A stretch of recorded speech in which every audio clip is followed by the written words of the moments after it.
Hi there. So you're interested in the Grampians Peaks Trail. Well, rather than do the standard video where you watch me walk past, walk back, walk by, I thought I'd more focus on different topics involved in this hike, such as mapping, navigation, campsites, water sources, and that sort of thing. So I hope you find it interesting. If you like it, please click like. And just a reminder, this video has been primarily for those that want to not do day walks but do overnight hikes. What I am presenting is general information, may not be complete, and things become out of date over time.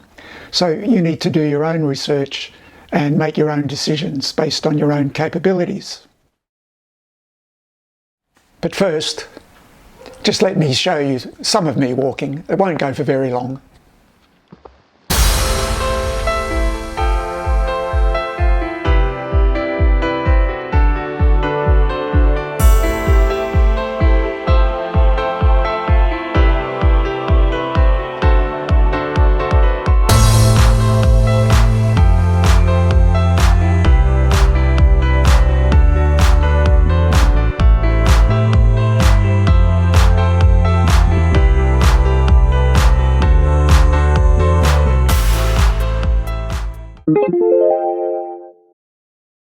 Victorian National Parks use the Australian grading system for hike risk or difficulty, and pretty well all of the Grampians Peaks Trail is at least grade 4 or grade 5.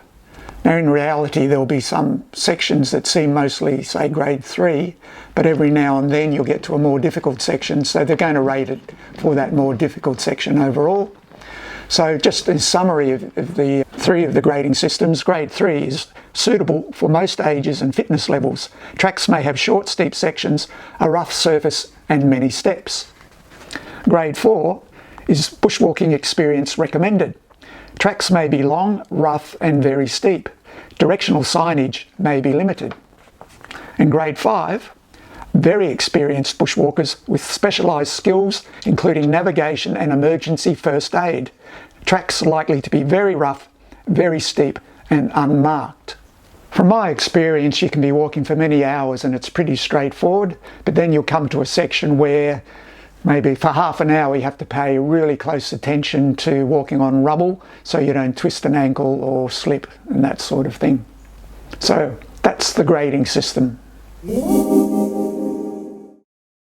The cost that's gone into developing the Grampians Peaks Trail includes a great deal of information on the Victorian National Parks website about the Grampians Peaks Trail. You should also visit the Brambook Information Centre just south of Halls Gap for the latest information before you head off on your hike. So let's talk about maps and pre-planning information that you can acquire.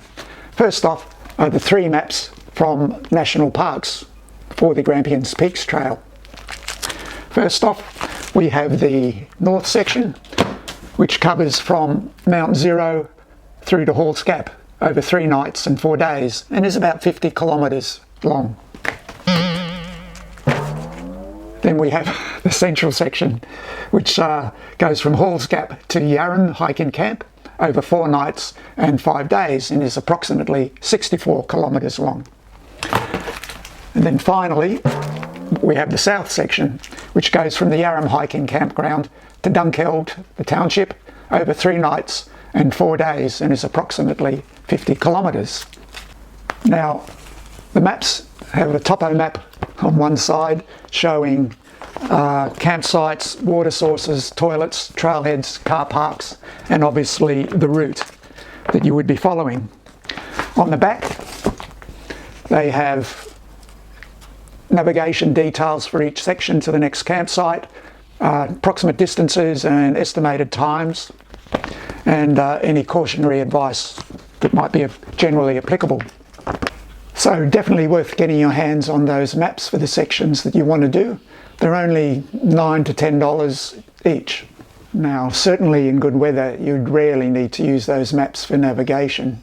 However, if you did happen to get lost, then they would be useful, providing you had some idea of where you were when you got lost. And then if you did, you shouldn't be lost for very long. If you're planning on doing a lot of walks in the Grampians, I recommend you have a look at this book. I bought this one myself, and it's been updated to include the Grampian Peaks Trail.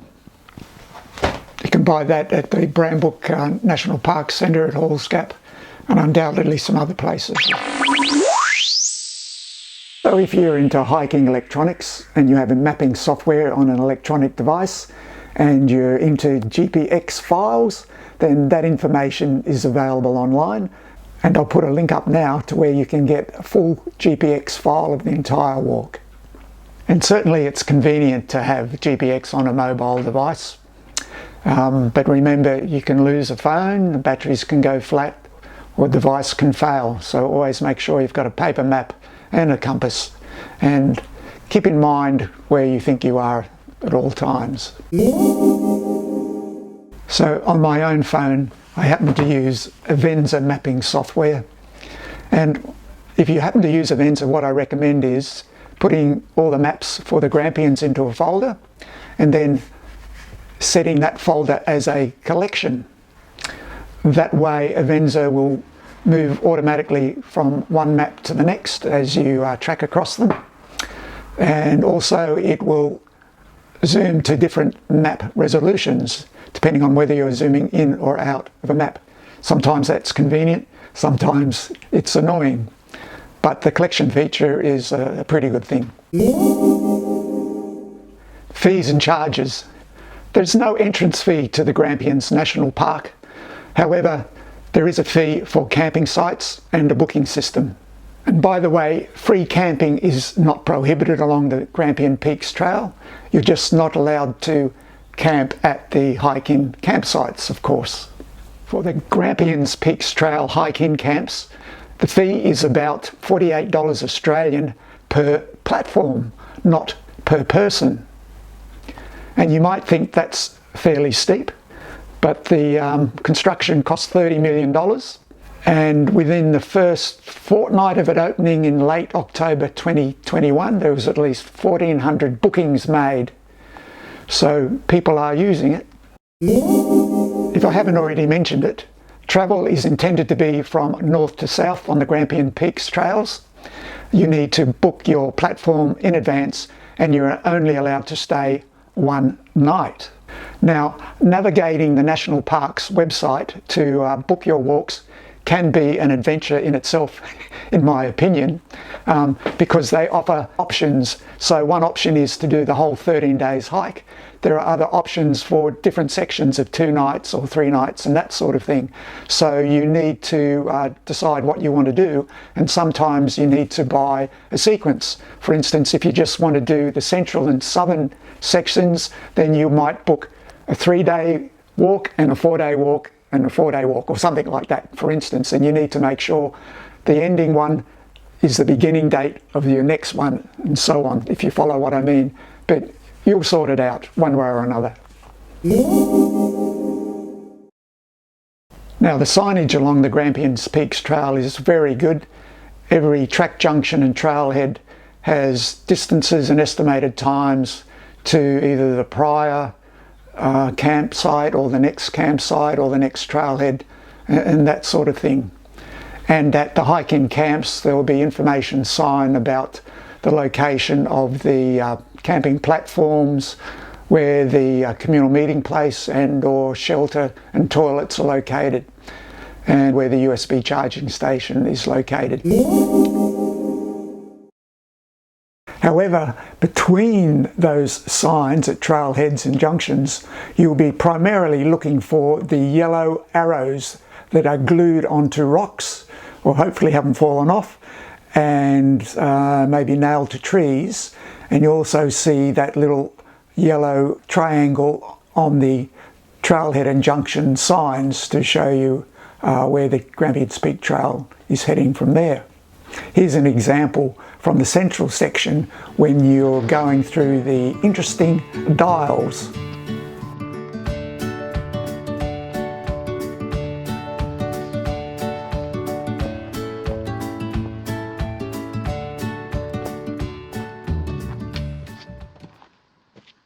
However, when you need those arrows, they may not necessarily be there.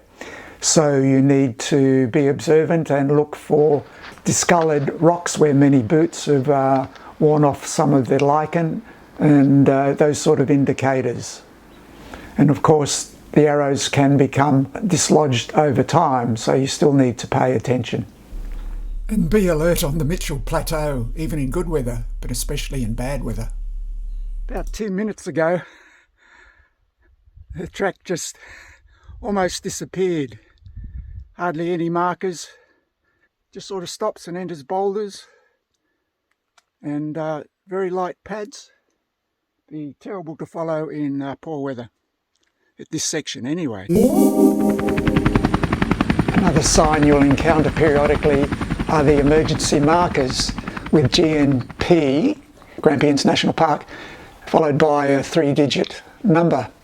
These are marked on the 3 Grampians Peak Trails maps as well, and they're used to help emergency services know exactly where you are.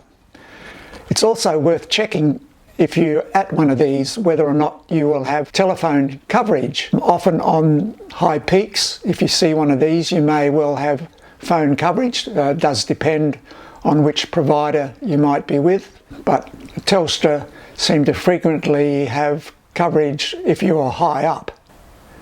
And obviously in an emergency you can dial 000 or apparently 112 to contact emergency services. For those visiting Australia, welcome. I'll put a link to the Australian Communications Authority's webpage on making emergency calls, whether you have a mobile phone, a landline or a satellite phone or teletype. Hopefully that link will stay current for a while. As far as food planning goes, one of your options includes doing a food drop, either through a commercial company or doing it yourself. A number of trailheads are accessible by cars, so you can in advance take a food drop. One of the common places appears to be at Jimmy Creek, which is about halfway between Halls Gap and Dunkeld, so that makes a good option. There is a service water tank at Jimmy Creek as well, which is handy. Jimmy Creek, and I've just had a skinny dip in the freezing water just to rinse the sweat off me. So now I have to reorganise my food into my backpack from my food drop. For transportation to and from trailheads, you have the options of a commercial operator, where the price per person will go down the more you have in your walking group, or you can use friends or relatives to drop you off.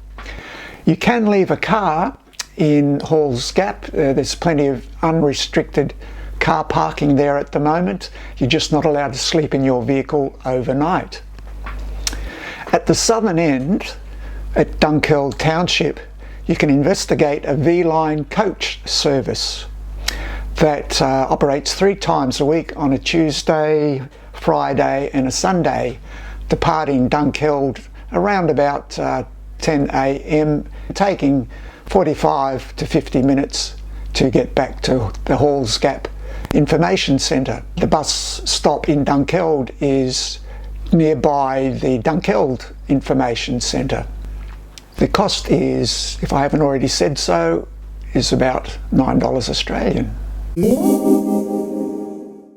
The hiking camps will have either wooden platforms, compressed gravel or compressed sand platforms, or combinations of both. It's not unusual to see a pile of rocks on some of these platforms, as that seems to suit some people's setup rather than connect to chains or put some guy rope over the edge and tent pegs over the side of the platform.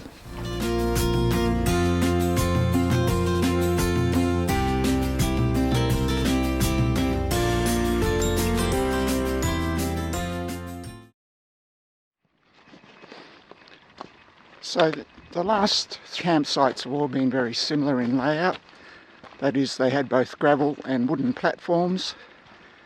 The last 2 had chains on the wooden platforms, unlike at Bugiga campsite that had a wire running just underneath the wooden platforms.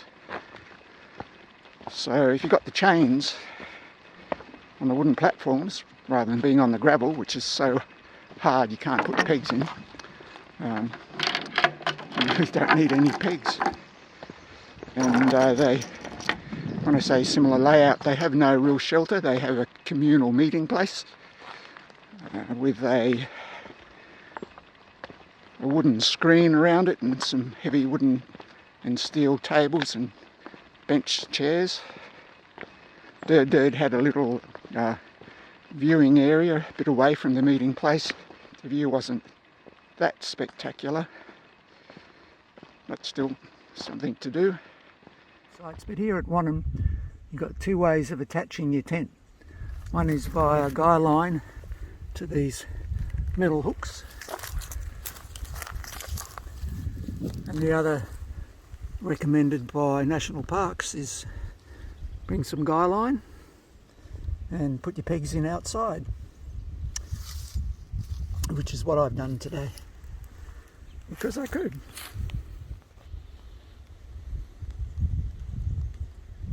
In terms of the hiking camps and whether they have shelters or not, the north section has 3 camps and all have shelters. The central section has 5 camps, only 2 with shelters, and the south section, which overlaps the Yarram camp with the central section, if you include that, there are 4 camps and 3 of them have shelters.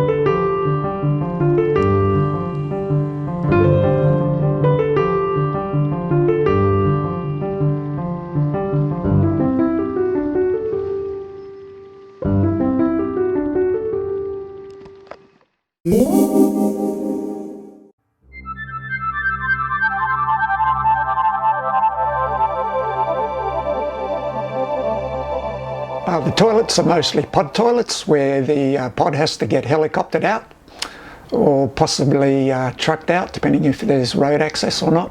When I visited in December 2022, there's actually toilet paper at every one of the toilets I visited. There is no way to keep the door closed when it's not occupied, so in extremely bad weather, I've seen all the toilet rolls actually soaking wet. So the advice is make sure you bring your own toilet paper, because you just never know.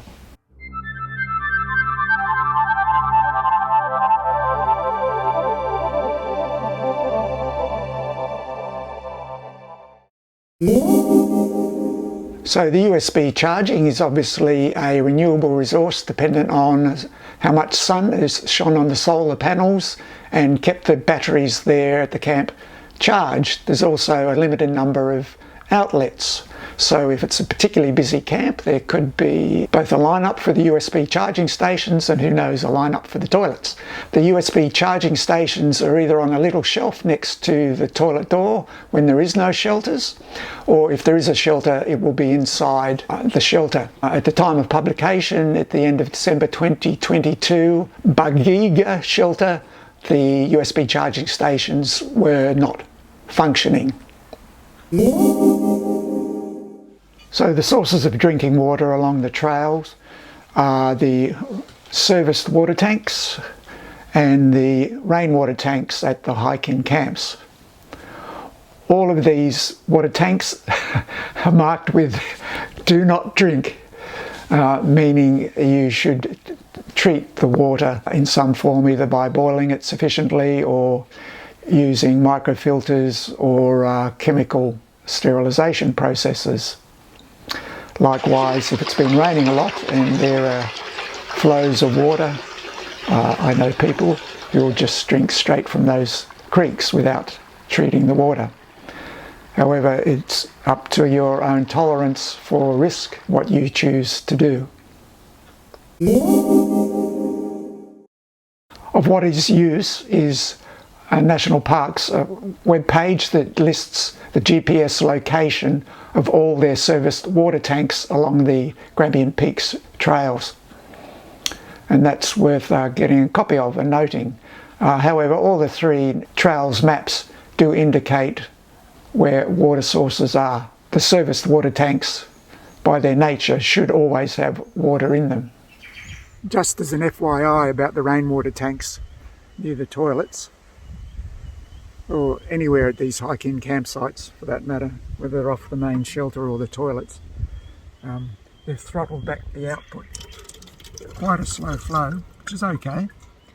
The amusing thing is, there's a little plug here. Not sure that you would ever use something like that given the speed of the flow, but it's appreciated.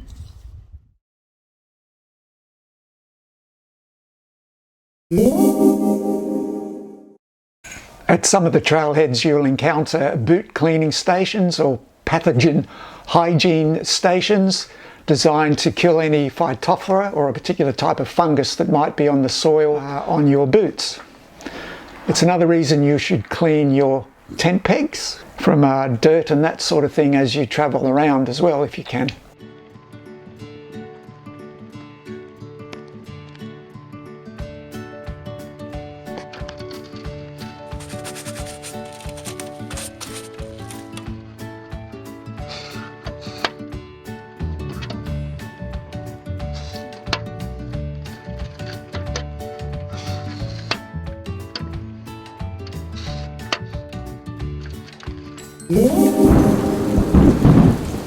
So talking about the weather in the Grampians, again depending on what time of year you're going, you can encounter snow or heat, so you have the risks of either hypothermia or heat stroke or dehydration.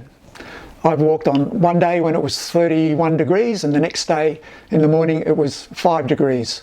I've been up there when it's been pouring down with rain and very cold, so you need to be aware of what the weather's going to be. Keep an eye on that every time you might have mobile coverage. Check what the weather's going to be on the Bureau of Meteorology site and plan appropriately and have appropriate clothing for the conditions that are going to be there. One other thing, depending on the time of year you go, mosquitoes can be really bad, so take insect repellent and obviously sunscreen for other purposes. And subject to weather and the time of year you're going, you may get very wet feet. There's a couple of creeks you may have to cross, and depending on how much rain there's been, it could be very muddy around the Wannon River and a few other places where there might be runoff down the tracks. So mud can be encountered as well. So early on in this video I talked about the grading system, grade 4 and grade 5. So just summarising some of the risks that you might encounter or challenges on the Peaks Trail. Slippery rocks in the wet, particularly if they've got lichen or moss growing on them. Slippery rocks where there's sand on top of them. Sand can be quite slippery. Obviously loose rocks, rubbly rocks. Bench tracks where just to the left of you is the drop off down to the valley. Walking beside cliff edges.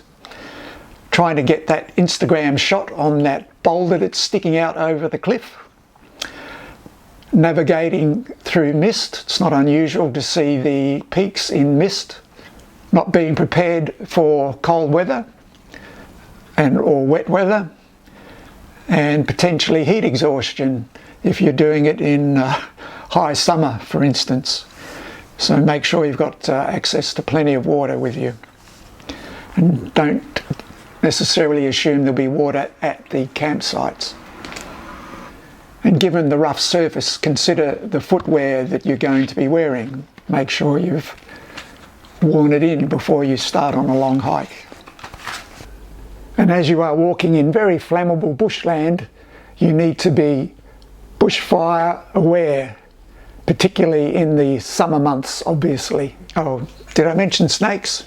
You might see some snakes. Well, I think that's enough for now. Hopefully I haven't raised more questions than those questions I've answered. However, I'll leave you with some shots of flora and fauna that you might see on your hike. I'll catch you later.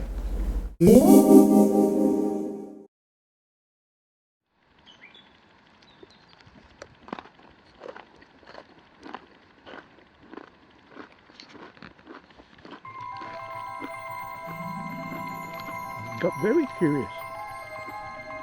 Not worried about me. Wait, go away. Yeah, my lunch.